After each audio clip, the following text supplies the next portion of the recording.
The sun had long dipped below the horizon, casting a soft glow over the city skyline.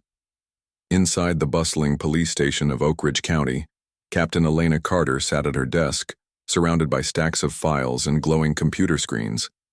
She was known for being one of the hardest-working officers in the department, a woman who led with both strength and compassion. Her reputation wasn't just built on years of service, but also on her unwavering commitment to justice and fairness.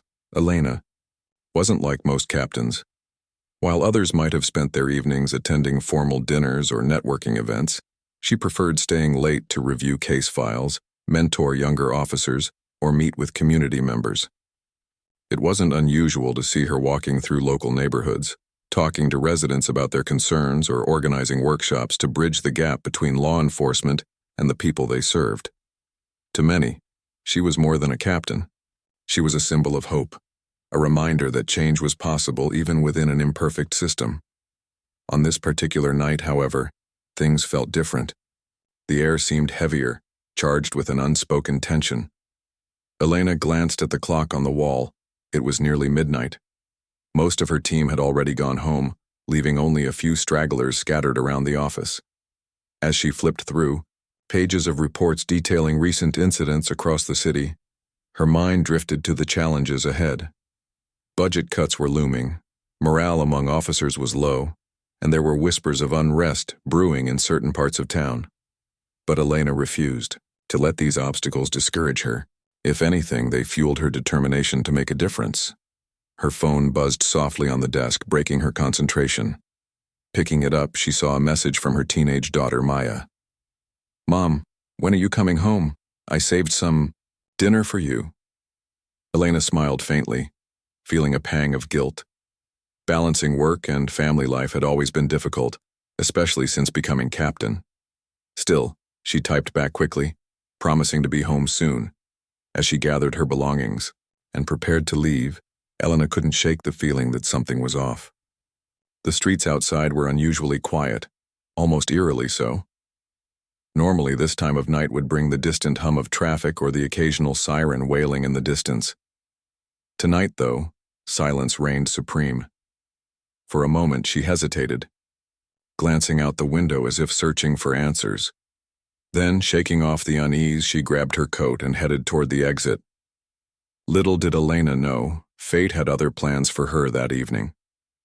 What should have been a routine drive home turned into something far more complicated and shocking than she could ever imagine.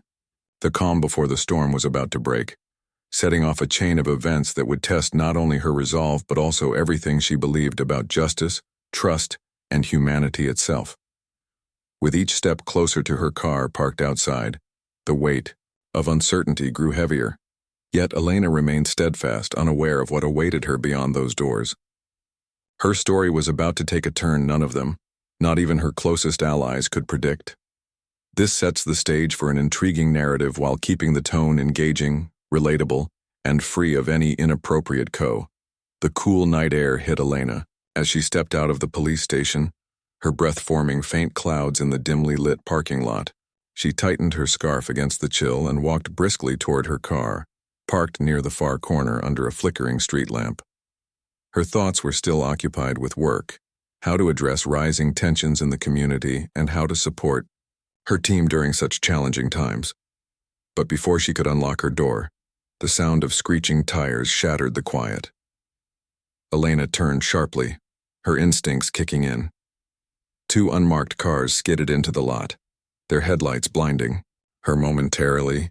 Before she could process what was happening, 4 officers jumped out, clad in tactical gear, shouting commands that echoed through the empty space. "Hands where we can see them. Don't move." One of them barked, his voice sharp and authoritative. Confusion washed over Elena's face.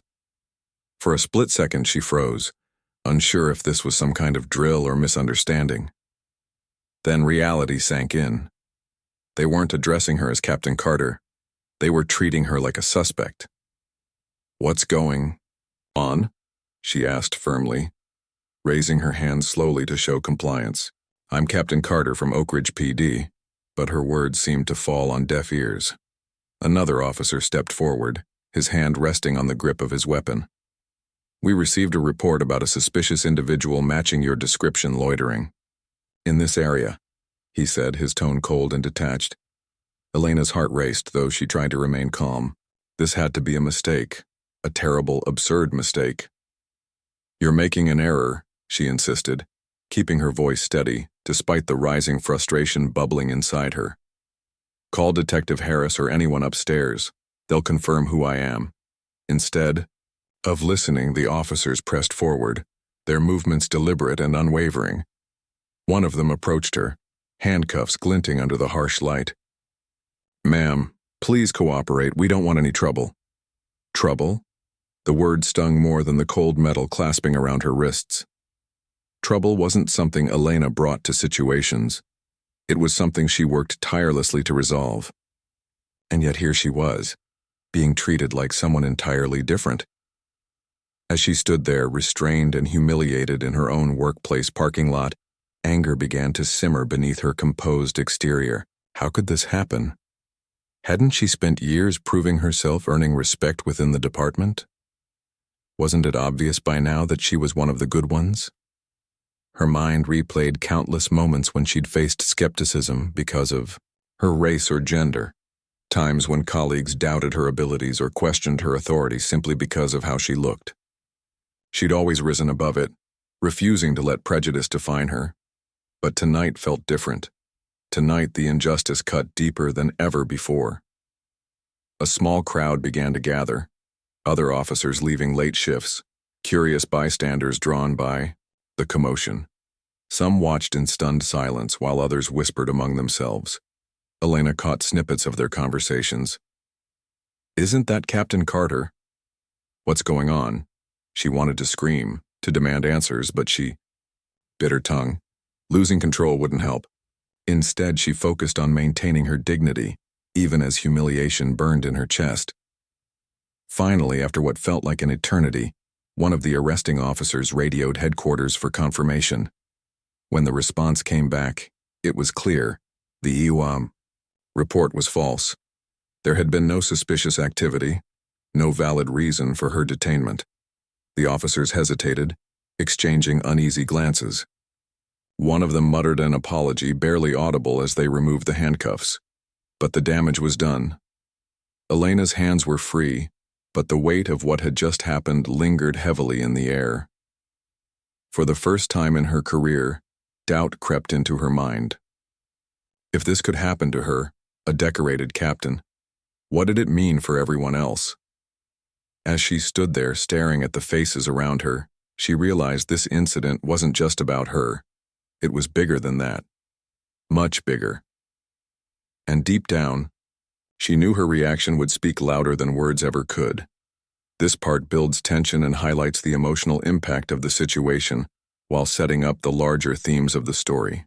Let me know how you'd like to proceed. Tent. Let me know how you'd like to proceed.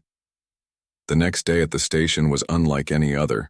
Elena walked in with her usual poise, but there was an undeniable shift in her demeanor, a quiet intensity that made people take notice.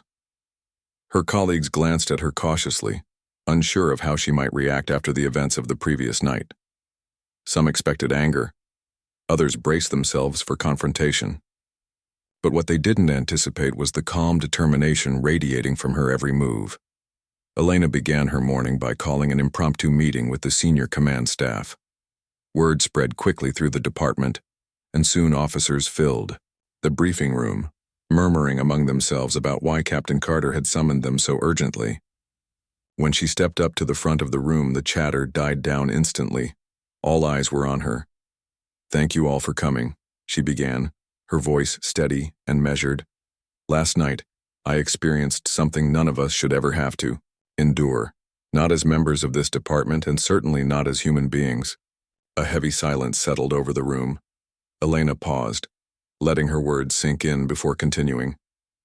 I was arrested, wrongfully detained, in our own parking lot, by officers who failed to recognize me or verify my identity before taking action. Officers who saw only what they expected to see. Her gaze swept across the room, meeting the eyes of everyone present. Some looked away, uncomfortable under her piercing stare. Others leaned forward, hanging on her every word. "This isn't just about me," she continued, her tone firm but not accusatory. "It's about a pattern, a systemic issue that affects countless individuals, both inside and outside this building. It's about bias, assumptions, and the consequences of failing to challenge them. Last night I became one of those consequences." She paused again, allowing the weight of her statement to resonate. Then, softening her tone slightly, she added, "I'm not here to assign blame.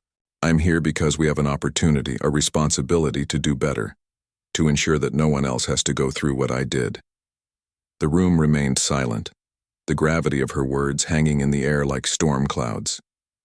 Elena took a deep breath before outlining her plan. She proposed mandatory training sessions focused on implicit bias and cultural competency, not just for new recruits, but for every officer in the department. She suggested creating a task force dedicated to reviewing policies and procedures to identify areas where mistakes could be prevented. And most importantly, she called for transparency, an open dialogue between the department and the community it served. "We can't fix everything overnight," she admitted, "but we can start today. We owe it to ourselves, to each other, and to the people who depend on us to protect and serve without prejudice." When she finished speaking, the room erupted into applause, not the polite kind reserved for formal speeches, but genuine, heartfelt clapping that echoed off the walls. Several officers approached her afterward, offering support and pledging to help implement her ideas. But not everyone was convinced. Later that afternoon, Elena found herself face-to-face with Deputy Chief Monroe, a gruff veteran of the force, known for his resistance to change. "Carter," he said gruffly, leaning against her office doorway, "you're stirring up trouble. You know how these things work. People make mistakes, it happens." Elena met his gaze squarely, refusing to back down. "With all due respect, sir, mistakes aren't just minor inconveniences when they involve innocent lives. They erode trust. They perpetuate harm. If we don't address the root causes, nothing will change." Monroe stared at her for a long moment, then sighed heavily. "You're playing with fire," he warned before walking away. But Elena wasn't deterred. In fact, his words only strengthened her resolve. Playing with fire? Maybe. But sometimes, fire was exactly what was needed to burn away the old and make way for the new, and she was ready to ignite it. Elena's proposal for reform sent ripples through the department, stirring both support and resistance. While many officers admired her courage and vision, others viewed her efforts as unnecessary disruption. Deputy Chief Monroe wasn't alone in his skepticism. Whispers of dissent began to spread among senior staff and even some rank-and-file officers. "Why is she making such a big deal out of one mistake?" muttered Detective Ramirez during a coffee break. "It's not like anyone got hurt." Others nodded in agreement, their discomfort with Elena's initiatives palpable. For them, change meant admitting fault, and that was something they weren't ready to do. The idea of mandatory bias training felt like an accusation rather than an opportunity for growth. Some saw it as an attack on their professionalism, while others worried it would open the door to unwanted scrutiny from the public and media. Despite the growing pushback, Elena remained undeterred. She knew resistance was inevitable, but she also understood that progress rarely came without struggle. Every meeting, every conversation, every challenge only fueled her determination to see her plans through. One afternoon, she met with a small group of younger officers who had expressed interest in supporting her cause. They gathered in a quiet corner of the station, away from prying eyes, eager to hear her thoughts. "I know this won't be easy," Elena admitted, leaning forward slightly. "But if we don't address these issues now, they'll keep festering. And the longer we wait, the harder it will be to rebuild trust, not just within this department, but with the community too." Her words resonated deeply with the group. Many of them had joined the force because they believed in its mission to serve and protect. Yet, over time, they'd witnessed moments that made them question whether the system truly lived up to its ideals. Elena's initiative gave them hope, a chance to align their work with their values. "We're with you, Captain," said Officer Patel, a young woman who had recently transferred to Oak Ridge PD. But how do we get others on board? Some of the older they don't want to hear it. Elena smiled faintly, appreciating their honesty. Change starts with us, she replied. We lead by example. Show them that addressing bias doesn't weaken us. It makes us stronger. And when the community sees our commitment, they'll start believing in us again. Her confidence inspired the group, and together, they brainstormed ways to bring more people into the fold. They decided to organize informal discussions where officers could share their experiences and concerns without fear of judgment. These conversations, though small, planted seeds of understanding and solidarity. Meanwhile, Elena faced another hurdle: navigating the politics of the department. Deputy Chief Monroe called her into his office later that week, his expression grim. "You're pushing too hard, Carter," he said, gesturing for her to sit. "People are starting to talk. Morale is already low. You're not helping matters." Elena remained calm, meeting his gaze steadily. "Sir, I understand your concerns, but ignoring the problem won't make it go away. If anything, it'll get worse. We have an opportunity here to show leadership, to set an example for other departments. Isn't that worth the effort?" Monroe sighed, rubbing his temples. "I didn't sign up for this kind of mess," he muttered under his breath. "None of us did," Elena countered gently, "but here we are, and I believe we can rise to the occasion." Though Monroe didn't openly endorse her plans, he stopped actively opposing them, at least for now. It was a small victory, but one Elena cherished nonetheless. As days turned into weeks, Elena poured her energy into building momentum for her reforms. She reached out to community leaders, inviting them to participate in shaping the new initiatives. Their input was invaluable, offering perspectives that enriched the training programs and policy reviews. Through it all, Elena refused to let doubt or fear hold her back. She knew the road ahead would be long and fraught with challenges. But she also knew that persistence was key. Change wouldn't happen overnight, but it would happen, and she intended to see it through no matter what. Weeks turned into months, and Elena's relentless efforts began to bear fruit. The first round of bias training sessions was rolled out across the department, mandatory for all officers regardless of rank or tenure. At first, attendance was met with reluctance. Some participants sat with crossed arms, visibly skeptical, while others muttered complaints under their breath. But as the sessions unfolded, something remarkable happened. The trainers, a mix of external experts and trusted community leaders, approached the topic with sensitivity and expertise. They used real-life scenarios, open discussions, and interactive exercises to challenge preconceived notions and encourage self-reflection. Slowly but surely, walls began to crumble. Officers who had entered the room resistant found themselves engaging in honest conversations about privilege, stereotypes, and systemic inequities. One particularly powerful moment came during a session led by Reverend Daniels, a respected pastor from the local neighborhood. He shared stories of residents who had felt marginalized by law enforcement, their fears, frustrations, and hopes for better relationships with the police. His words struck a chord with many in the room, including Officer Grayson, a veteran cop known for his tough exterior. "I never thought about it like that," Grayson admitted after the session, his voice tinged with regret. "We're supposed to protect people, not make them feel afraid of us." Elena watched these transformations unfold with quiet satisfaction. Change wasn't immediate or universal, but it was happening, one person at a time. Even Deputy Chief Monroe, who had once dismissed her ideas, started attending the sessions reluctantly. Though he rarely spoke up, his presence sent a clear message. No one was above accountability.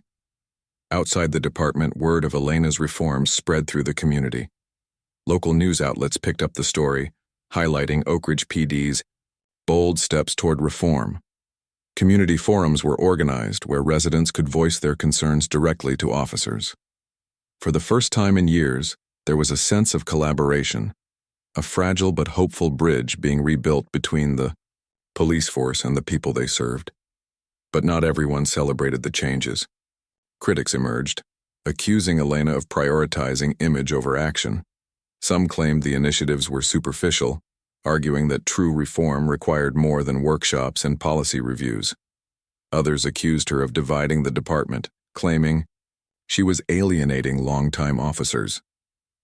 Elena took the criticism in stride, knowing that resistance was part of any meaningful transformation. Instead of engaging in arguments, she focused on results.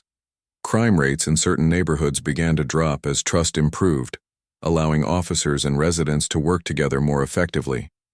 Calls for service increased, not because incidents were rising, but because people felt safer reaching out for help. Amidst the progress, Elena faced a deeply personal challenge. One evening, as she prepared dinner at home, Maya approached her with questions. "Mom, does this mean things are going to be different now?" her daughter asked hesitantly. "Like, will people stop treating you differently?" Elena paused, setting down her knife and turning to face Maya. She knelt to meet her daughter's gaze, placing a gentle hand on her shoulder. "It's a start, sweetheart," she said softly, "but change takes time. What I'm doing isn't just for me, it's for everyone. So that someday, no one has to feel the way I did that night." Maya nodded slowly, her expression thoughtful. "I'm proud of you, Mom," she whispered, before wrapping her arms around Elena in a tight hug. That embrace reminded Elena why she kept pushing forward. It wasn't just about fixing a broken system. It was about creating a better future, for her family, for her colleagues, and for the countless lives touched by law enforcement every day. Still, challenges loomed ahead. As momentum grew, so did expectations. Could Elena sustain the progress she'd sparked? Or would the weight of responsibility prove too much to bear? Only time would tell. But one thing was certain. Elena Carter wasn't done fighting yet. Months turned into a year, and Oak Ridge PD was unrecognizable from the department it had once been. Elena's reforms had taken root, transforming not just policies but also mindsets. Officers now approached their work with greater awareness and empathy, striving to build trust rather than fear in the communities they served. Residents who had once avoided interaction with law enforcement began attending neighborhood meetings alongside officers, collaborating on solutions to shared challenges. For Elena, the journey hadn't been easy. There were days when exhaustion threatened to overwhelm her, when criticism from skeptics or resistance from within the department made her question whether she could keep going. But every time doubt crept in, she reminded herself of why she started. She thought about that cold night in the parking lot, the weight of the handcuffs and the fire it ignited within her. That memory became her anchor, fueling her determination to see the change through. One evening, as the sun dipped below the horizon, painting the sky in hues of orange and pink, Elena stood at the podium during an awards ceremony hosted by the City Council. It was a celebration of progress, honoring individuals and organizations working toward justice and equality. To her surprise and slight discomfort, she had been chosen as the keynote speaker. "Captain Carter," the mayor said, warmly as he introduced her. "A trailblazer whose courage has inspired us all." Elena stepped up to the microphone, scanning the crowded room. Among the attendees were officers from her department, community leaders, and even some of the very residents who had once distrusted the police. Her heart swelled with gratitude as she began to speak. "When I first proposed these reforms," she said, her voice steady yet filled with emotion, "I wasn't sure anyone would listen. I wasn't sure if I could make a difference. But what I've learned over the past year is that none of this was ever about me. It was about us. About coming together to create something better, stronger, fairer." She paused, letting her words resonate before continuing. "Change isn't easy. It requires honesty, vulnerability, and hard work. But most importantly, it requires hope. The belief that things can get better, even when they seem impossible." Her gaze drifted to Maya, seated in the front row, beaming with pride. Beside her sat Detective Harris, one of Elena's earliest supporters, nodding encouragingly. In that moment, Elena realized how far they'd all come. not just as individuals but as a collective force for good. After the ceremony, as attendees mingled and congratulated one another, Deputy Chief Monroe approached Elena. His usual gruff demeanor softened as he extended his hand. "You've done something remarkable here, Carter," he admitted, his tone sincere. "I didn't think it was possible, but you proved me wrong." Elena shook his hand firmly, a small smile tugging at her lips. "Thank you, sir. That means a lot. Though challenges still lay ahead, there would always be room for growth and improvement." Elena felt a deep sense of fulfillment. She had planted seeds of change, and while she might not see their full fruition, she knew others would carry the torch. As she left the event later that night, walking under the starlit sky, Elena reflected on her journey. She thought about the young officers inspired to lead with integrity, the residents who felt heard and valued, and the future generations who would inherit a world shaped by efforts like hers. And for the first time in a long while, she allowed herself to feel at peace. Because sometimes the greatest victories aren't measured in accolades or headlines. They're found in the quiet moments of connection, understanding, and hope. And in those moments, Elena Carter knew she had truly succeeded.